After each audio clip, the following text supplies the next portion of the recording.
सभी दर्शकों को मेरा नमस्कार। मैं एस्ट्रोलॉजर निखिल आप सभी का स्वागत करता हूं मेरे YouTube channel Divya astro Nikhil पर।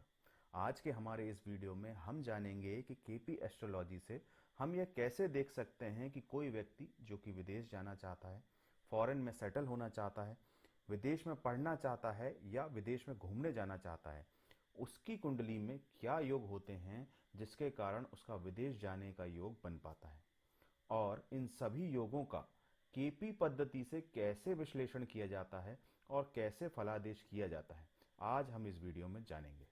दर्शकों, वैदिक ज्योतिष, नक्षत्र ज्योतिष के अलावा कृष्णमूर्ति पद्धति भी एक ऐसी सटीक पद्धति है जिससे कि हम बहुत ही माइक्रो लेवल पर किसी भी प्लैनेट के सब लॉर्ड को देखकर, सब लॉर्ड की पोजीशन को देखकर, साथ ही किसी भी प्लैनेट की पूरी फैमिली को देखकर कुंडली का विश्लेषण कर सकते हैं।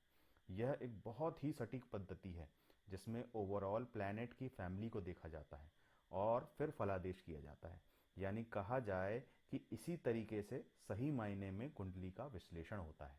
मेरे कई वर्षों के अनुभव के आधार पर मैं यह बात यहाँ कहना चाहता हूँ कि आप जिस भी पद्धति से कुंडली देखते हैं और जो भी फलादेश आप कुंडली देखकर कर रहे हैं, उनको अन्य पद्धतियों से भी चेक कर लें, अपने आप को सुनिश्चित कर लें और फिर फलादेश करें। इसके लिए मैं एक छोटा सा उदाहरण आपको यहाँ देना चाहता हूँ कि ऐसा सोचिए कि एक ही सिटी में, एक ही अस्पताल में सेम डेट सेम समय पर दो बच्चों का जन्म हुआ। अब जब हम कुंडली जनरेट करेंगे तो दोनों बच्चों की एक जैसी कुंडली ही दिखेगी, यानी एक ही लगन दिखेगा, सारे ग्रह की पोजीशन एक जैसी ही होगी। अब आप यहां से यह सोचिए कि क्या दोनों बच्चों का भविष्य एक जैसा ही होने वाला है? क्या दोनों की नियति एक जैसी ही है? तो जवाब है नहीं। जब भी हम कुंडली देखेंगे तो दिखेगा तो एक जैसा ही, पर अब यहां से सवाल यह है कि हम इसमें अंतर कैसे करें।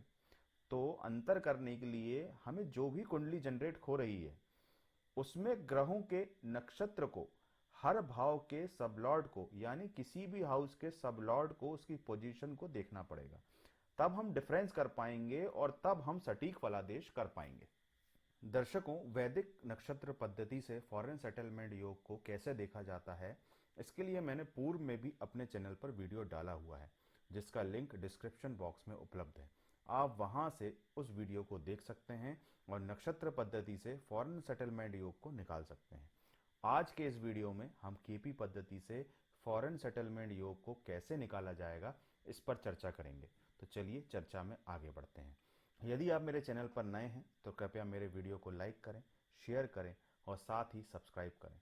इसके साथ ही बेल नोटिफिकेशन के बटन को ज़रूर दबाएं ताकि जब भी मैं नए वीडियो डालूं तो आप तक उसकी सूचना पहुंच सके। आपका यह छोटा सा योगदान हमारे लिए बहुत बड़े प्रोत्साहन का कार्य करता है।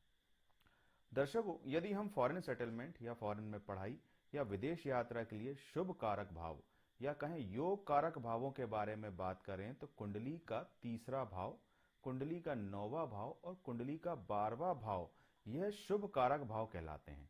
अब यह तीन भाव क्यों इंपॉर्टेंट है, इस पर भी चर्चा कर लेते हैं। दर्शकों, कुंडली का तीसरा भाव होता है घर से दूर जाने, छोटी मोटी यात्राओं का भाव या यात्राओं का भाव। कुंडली का तीसरा भाव हमें हमारी मातृभूमि से काटता है, यानी हमें हमारी मातृभूमि से दूर करता है। अब इसके बाद कुंडली का 9वां भाव, कुंडली का 9वां भाव क्यों इंपॉर्टेंट है? 9वां भाव दूर की विदेश यात्राओं, दूर की यात्राओं या उच्च शिक्षा का भाव होता है।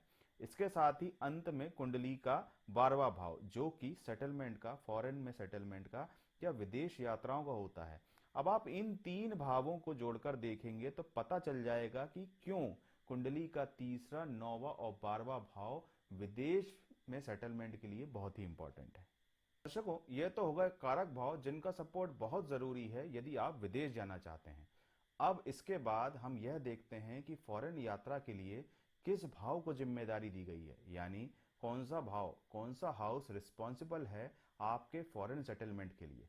यदि इस हाउस के सब लॉर्ड प्रॉमिस दे रहे हैं तो 100% आप फॉरेन जाएंगे। तो कौन से हैं वे हाउस? तो कुंडली का 9th house, 9th house foreign यात्रा, फॉरेन सेटलमेंट के लिए इंपॉर्टेंट माना गया है। अब यहां पर आप स्क्रीन पर देख रहे हैं सभी नियम जो मैंने आपको यहां बताए हैं, वह मैं कुंडली पर ही आपको प्रैक्टिकल रूप में दिखाऊंगा। यह एक ऐसी जातिका की कुंडली है जो वर्तमान में लंदन में सेटल्ड है। अब इनके नाइन्थ लॉर्ड को आप देखिए, इनके नाइन्थ हाउस के सब लॉर्ड बनते हैं राहु। देखिए दर्शकों, स्क्रीन पर हम देखते हैं, ये थोड़ा नीचे स्क्रॉल करेंगे तो नाइन्थ हाउस में सब लॉर्ड बनते हैं इनके राहु। पर जबकि वैदिक कुंडली में देखा जाए तो इनके नाइन्थ लॉर्ड देखिए 1 2 3 4 5 6 7 8 9, नाइन्थ लॉर्ड बनते हैं गुरु, जो कि सिक्स हाउस में बैठे हुए हैं। अब हमें यहाँ गुरु के परिणामों को नहीं देखना है, हम यह कार्यक्रम केपी कुंडली पर कर रहे हैं, और यह कुंडली जब वैदिक से मैच नहीं हुई तो हमने केपी पद्धति से इनकी कुंडली को देखा और पाया कि वैदिक से मैच ना होकर इनकी कुंडली केपी से मैच हो रही है। तो देखिए इनके नाइन्थ हाउस के सब लॉर्ड राहु बैठे हुए हैं कुंडली के फोर्थ हाउस में। एक सूत्र है दर्शकों, यदि राहु केतु और शनि ये तीनों पापक ग्रह यदि कुंडली के चतुर्थ भाव यानी मातृभूमि के भाव पर बैठ जाएं तो यह जातक को मातृभूमि से दूर कर देते हैं। तो जैसा कि यह जातिका फॉरेन में सेटल होना चाह रही थी, तो इनकी कुंडली में राहु देव का फोर्थ हाउस में बैठना एक पॉजिटिव इंपैक्ट कर गया, या यह कहें कि शुभ योग बना गया। अब देखिए राहु देव की प्लैनेट फैमिली को देख लेते हैं। तो राहु शनि देव के नक्षत्र में है और साथ ही उनके सब लॉर्ड हैं गुरु। तो हमें यहाँ पूरी प्लैनेट फैमिली का पता लग गया है। तो अब हमें पूरी प्लैनेट फैमिली क्या सिग्निफिकेटर्स दे रही है, हमें उन सिग्निफिकेटर्स को देखना है। क्या है वह सिग्निफिकेटर? तो देखिए राहु देव 5 4 10 11 1 3 6 8, इसके बाद सैटर्न में 1 5 4 10 11 और जुपिटर 1 5 4 9 12। तो यह पूरी प्लैनेट फैमिली फॉरेन सेटलमेंट के योग 3 9 12 जैसे अच्छे योग दे रही है। आपको समझाने के लिए यहाँ स्क्रीन पर आपको सिग्निफिकेटर्स दिख रहे हैं। यहाँ पर आप देखेंगे कि 3 9 12 जैसे अच्छे सिग्निफिकेटर्स राहु दे रहे हैं, यानी कि राहु देव अपनी प्लैनेट फैमिली के साथ प्रॉमिस कर रहे हैं कि वह इस जातिका को फॉरेन भेजेंगे। इसके साथ ही आप देखिए राहु देव की 9वीं दृष्टि कुंडली के 12वें भाव पे पड़ रही है। देखिए 1 2 3 4 5 6 7 8 9, 9वीं दृष्टि 12th हाउस पे पड़ना एक अच्छा सिग्निफिकेटर है। साथ ही आपने देखा कि चौथा भाव भी लगातार यहाँ सिग्निफिकेटर्स में दिखा रहा है, जो कि मातृभूमि से जोड़े रखता है। दर्शकों, राहु जो कि इनके नाइन्थ हाउस के सब लॉर्ड भी हैं, उनकी दशा सन 2001 में स्टार्ट हुई थी, पर यह जातिका सन 2007 मई महीने में विदेश जा पाई। ऐसा क्यों? क्योंकि जो इनके 3 9 12 का जो भाव है उसको शनि ने 2007 में अपनी अंतरदशा से सपोर्ट किया। अब आप शनि के भाव देखिए तो शनिदेव कुंडली के छठवें भाव में बैठे हुए हैं, और शनिदेव के जो सिग्निफिकेटर्स आप स्क्रीन पर देख रहे हैं, पूरी फैमिली जो है शनिदेव की, देखिए शनिदेव के स्टार लॉर्ड मून, सब लॉर्ड जुपिटर। तो उसमें जो जुपिटर हैं वह अपने सिग्निफिकेटर्स में आप देखिए जुपिटर अपने सिग्निफिकेटर्स में 9 12 जैसे शुभ भावों को दिखा रहे हैं। यहाँ पर शनिदेव की 7वीं दृष्टि कुंडली के 12वें भाव पर पड़ रही है, और 10वीं दृष्टि की बात करें तो कुंडली के तीसरे भाव पर पड़ रही है, जिस वजह से फाइनली यह जातिका सन 2007 में लंदन जा पाई, विदेश में सेटल हो पाई।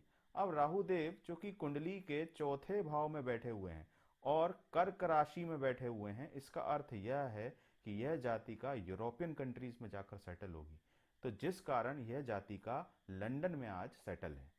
मैंने पूर्व में भी अपने कई वीडियोस में कहा है कि चाहे आपकी कुंडली में कितने भी अच्छे योग हों, आपकी महादशा या आपके दशानाथ स्वामी कितने भी अच्छे योग बना रहे हों, यदि उन पर गोचर में ग्रहों की दृष्टि नहीं पड़ती है तो किसी भी प्रकार का योग फलित नहीं होगा।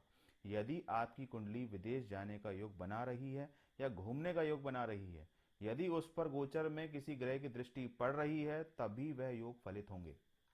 अब देखिए दर्शकों, यहाँ पर गोचर से हम देखते हैं कि यह योग कैसे फलित हुए।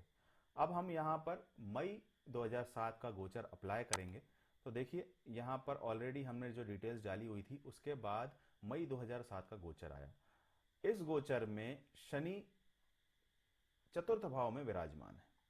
अब चतुर्थ भाव में यहाँ विराजमान है, अगर यदि हम इस गोचर को लग्न कुंडली पर अप्लाई करेंगे तो देखिए शनि और राहु की एक युति बन रही है, जो कि बहुत ही शुभकारी है। देखिए राहु देव महादशा में है, और ऑलरेडी जब शनि देव की उनके साथ युति बनी तो राहु देव भी एक्टिवेट हो गए। अब गोचर में वापस आइए। गोचर में देखिए कि शनि देव की तीसरी दृष्टि कुंडली के माफ कीजिएगा, गोचर के छठवें भाव पर पड़ रही है। अब आप इस गोचर को फिर से यहाँ अप्लाई कीजिए, तो शनि की तीसरी दृष्टि जब शनि पर पड़ रही है तो शनि भी एक्टिवेट हो गए। अंतरदशा उस वक्त शनिदेव की चल रही थी, तो ये एक बहुत ही अच्छा योग बन गया। अब आप यहाँ स्क्रीन पर देखेंगे कि एक छोटी सी प्रत्यंतर दशा भी बुध की आई हुई थी। बुध कुंडली के तृतीय भाव के स्वामी हैं और लग्न कुंडली में 10वें भाव पर बैठे हुए हैं। शनि देव की दृष्टि भी गोचर में 10वें भाव पर पड़ रही है, जिस वजह से बुध देव भी एक्टिवेट हो गए, यानी कि सोने पर सुहागा हो गया। हर तरफ से ग्रहों ने गोचर में सपोर्ट किया, जिसके कारण यह जातिका विदेश में सेटल हो पाई। दर्शकों, यदि आप हमसे कुंडली का विश्लेषण कराना चाहते हैं तो आप नीचे दिए हुए नंबर पर हमें संपर्क कर सकते हैं। तो दर्शकों, आज आपने केपी पद्धति में प्रैक्टिकल तरीके से जाना कि हम विदेश में सेटलमेंट के योगों को कैसे देखते हैं। इसी उम्मीद के साथ कि हम अपने अगले वीडियो में पुनः मिलेंगे, तब तक के लिए नमस्कार।